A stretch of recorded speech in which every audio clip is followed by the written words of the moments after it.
Assalamualaikum. Kita berjumpa lagi dalam mata pelajaran Pendidikan Kesihatan tahun 2. Hari ini kita akan teruskan pembelajaran kita dengan tajuk Kepentingan Rehat dan Tidur. Okey, kepentingan rehat dan tidur. Okey, sebelum ni kita dah bincangkan kepentingan menjaga postur badan. Jadi hari ini kita teruskan dengan kepentingan rehat dan tidur.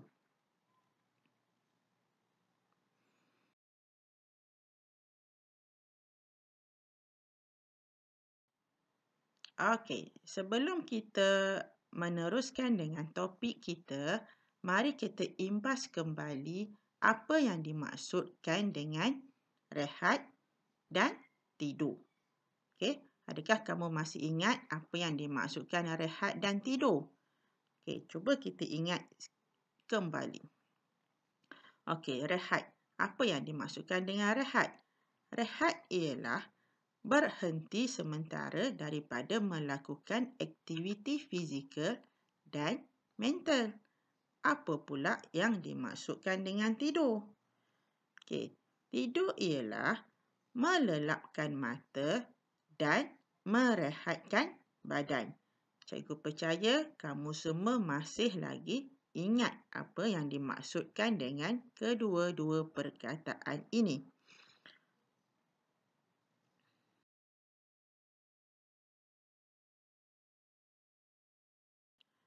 Okey, kita teruskan dengan topik kita.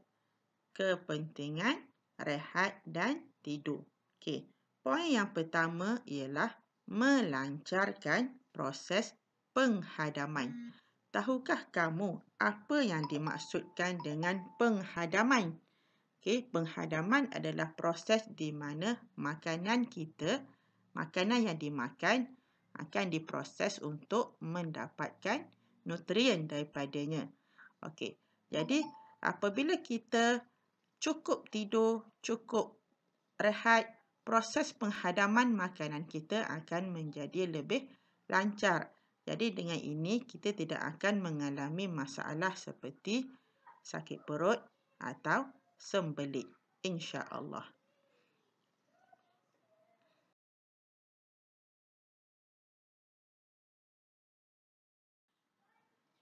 Okey, yang kedua. Kepentingan yang kedua adalah membina dan membaiki sel-sel yang rosak. Okey, adakah kamu tahu di dalam badan kita terdapat banyak sel? Okey, jadi di dalam kehidupan kita seharian, kadang-kala kita akan mengalami kerosakan sel. Untuk mudah kita lihat kalau bahagian luaran kan, bahagian luaran kita boleh nampak kulit terluka kan. Okay, tapi dalam badan kita pun ada kerosakan sel-sel ni. Jadi bila masa sel-sel ni dapat diperbaiki? Okay, sebenarnya sel-sel ni dapat membaiki dirinya sendiri dengan syarat kita perlukan rehat dan tidur yang cukup. Sebab itu kalau kita fikirkan semula, cuba kamu lihat pesakit-pesakit yang berada di hospital. Okay, kebanyakan masanya dihabiskan dengan rehat dan tidur. Okay, kerana untuk mempercepatkan pembaikan sel-sel yang rosak pada badan mereka.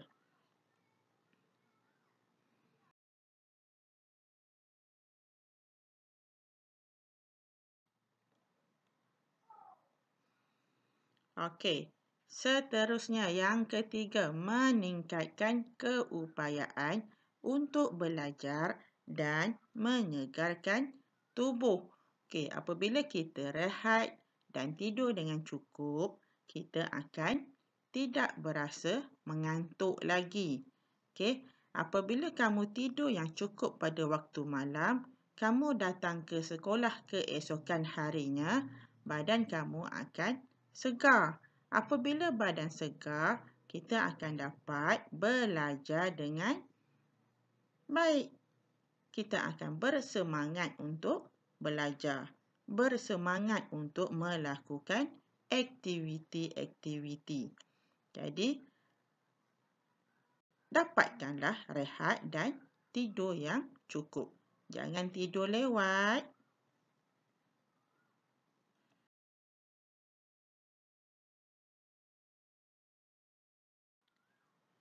Okey, yang terakhir ialah dapat merehatkan fizikal dan mental.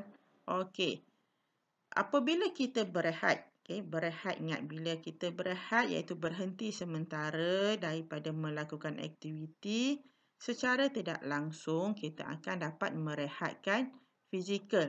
Fizikal ni badan kita lah, dan mental. Mental ni fikiran kita. Okey. Penat buat kerja sekolah, penat belajar, kita pun berehat sekejap. Okey, apabila kita berehat sekejap, mental kita dapat berehat. Okey, tak adalah stres, rasa lesu. Macam tu juga dengan tidur. Apabila badan terlalu penat, berehat, tidur. Jangan dipaksa. Okey, kerana dengan rehat dan tidur je dapat merehatkan fizikal dan mental kita. Okey, cuba ingat, waktu tidur kita dah tak perlu fikirkan masalah kan? Waktu tidur tak perlu fikir, alah kerja sekolah tak siap lagi, matematik tadi susah, kan? Jadi tidur. Apabila dah cukup tidur, esok bangun, badan segar, kita dapat meneruskan aktiviti yang sebelumnya. Okey? Boleh faham ya poin ni?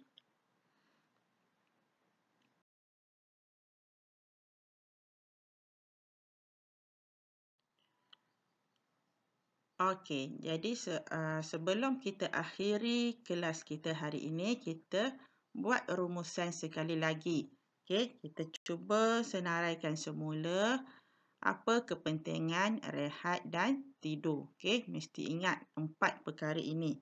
Okey, kepentingan rehat dan tidur. Yang pertama ialah melancarkan proses penghadaman. Okey, melancarkan proses penghadaman.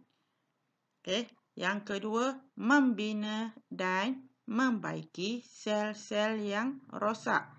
Membina dan membaiki sel-sel yang rosak. Yang ketiga ialah meningkatkan keupayaan untuk belajar dan menyegarkan tubuh.